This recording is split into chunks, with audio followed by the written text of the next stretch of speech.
ఈరోజు మంచి మాట ఏంటి అంటే, ఇతరులతో పోల్చుకోవడం, ఇతరుల దగ్గర నుంచి ఆశించటం, ఈ 2 లేకపోతే మనశ్శాంతి చాలా ఎక్కువగా ఉంటుంది. ఇతరులతో పోల్చుకోవడం అంటే, వాడికి మంచి ఉద్యోగం ఉంది, మనకి లేదు. వాడికి మంచి లవర్ ఉంది, మనకి లేదు. వాడికి మంచి భార్య ఉంది, మనకి లేదు. వాడికి కారు ఉంది, మనకి లేదు. ఇలా పోల్చుకుంటూ పోతుంటే రోజుకి కనీసం 100 దొరుకుతూ ఉంటాయి. అవునా కదా?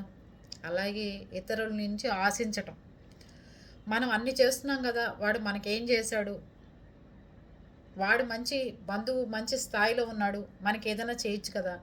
వాడు మంచి స్నేహితుడు, వాడు మనకేం చేయలేదేంటి? ఇదే ఆశించడం అంటారు. అదే వాడు మనకేంటి చేసేది, మనకేమైనా లేదా పోదా అని ఎప్పుడైతే అనుకుంటామో, మనకి మించిన మనశ్శాంతి గల వ్యక్తి ప్రపంచంలో ఉండడం అంట నేనైతే. అందుకని ఎప్పుడు ఇతరుల దగ్గర నుంచి ఆశించొద్దు. ఇతరుల దగ్గర మనం పోల్చుకోవడం కూడా తప్పు అంట నేను.